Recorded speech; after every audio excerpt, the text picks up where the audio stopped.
गया।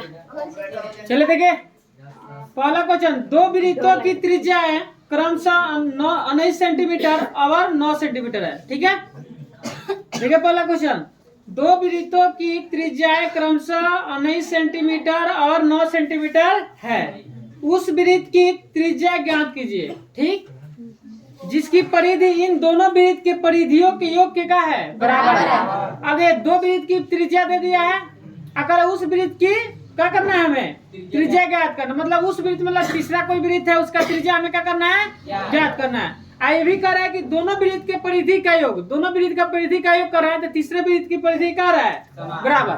ठीक, दो वृत्त के परिधि का योग कर रहा है तो तीसरे वृत्त के परिधि के बराबर हो रहा है। तो यहाँ देखिए हम जो दिया हो पहले क्या करते हैं, लिखते हैं। ठीक है, पहले वृत्त की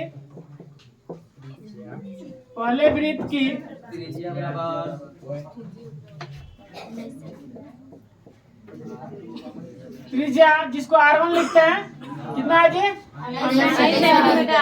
कितना सेंटीमीटर, 19 सेंटीमीटर। कोई दिक्कत, पहले वृत्त की त्रिज्या हो गया R1 जिसको माने कितना हो गया, 19 सेंटीमीटर। फिर एक और दे दिया जी दूसरे वृत्त की, कौन सा दूसरा वृत्त है, दूसरे वृत्त की त्रिज्या जिसको हम लिखेंगे R2, दूसरे वृत्त की त्रिज्या ये कितना दिया जी, 9 सेंटीमीटर। ठीक, अब कह रहा है कि देखिए उस वृत्त की त्रिज्या ज्ञात कीजिए। अगर मतलब देखिए पहले वृत्त की त्रिज्या दिया है, दूसरे वृत्त की त्रिज्या दिया है, अगर उस वृत्त की त्रिज्या मतलब तीसरा कोई वृत्त है, तीसरे वृत्त की त्रिज्या हमें पता नहीं है, क्या करना है, हमें निकालना है। अरे समझे, तीसरे वृत्त की त्रिज्या जिसको R3 लिखेंगे, ये हमें पता नहीं है। ठीक है, बात समझ में आ रहा है। देखिए इसमें दिया है कि पहले वृत्त की त्रिज्या दिया 19 सेंटीमीटर, दूसरे वृत्त की त्रिज्या 9 सेंटीमीटर। अगर उस वृत्त की त्रिज्या मतलब तीसरे वृत्त की त्रिज्या में ज्ञात करना है।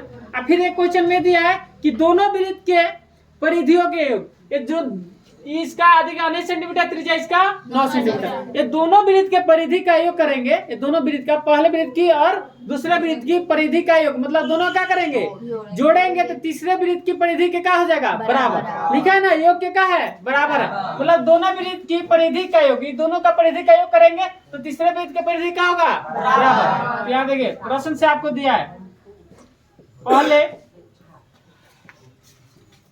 वृत्त की परिधि प्लस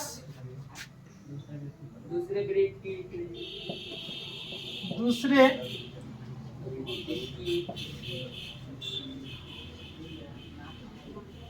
वृत्त की परिधि बराबर क्या हो जाएगा,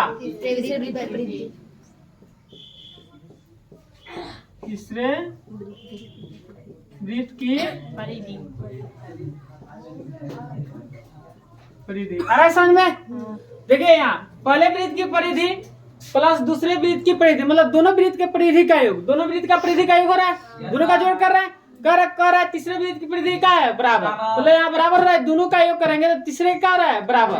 ठीक, तो पहले वृत्त की परिधि मतलब वृत्त की परिधि का होता है 2 पाई r, तो पहले वृत्त की त्रिज्या का है R1, इसका भी क्या होगा 2 पाई r, तो इसका दूसरे वृत्त की त्रिज्या का मान है R2। अरे समझ में, तीसरे वृत्त के परिधि का सूत्र वही होगा 2 पाई r होगा, लेकिन इसके तीसरे वृत्त की त्रिज्या का है R3। अरे समझ में, वृत्त की परिधि का सूत्र तो 2 पाई r होता है, इसका भी 2 पाई r होगा, इसका भी 2 पाई r, इसका भी 2 पाई r, लेकिन पहले की का है R1 त्रिज्या है, दूसरे का R2, तीसरे की त्रिज्या R3। अब बताइए यहाँ दोनों में देखिए, दोनों में क्या शामिल आपका 2 पाई, 2 पाई है तो 2 पाई कॉमन ले लीजिए, अंदर का हो जाएगा R1 प्लस R2 बराबर क्या होगा 2 पाई R3।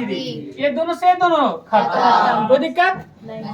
अरे समझ में, अब देखिए R1 कितना है जी, 19 सेंटीमीटर प्लस R2 9 सेंटीमीटर बराबर R3। अब बताइए आपका R3 बराबर क्या हो जाएगा, दोनों जोड़ दीजिएगा होगा 28 सेंटीमीटर, यही आपका क्या हो जाएगा आंसर। कोई दिक्कत नहीं, आप समझ में चलिए।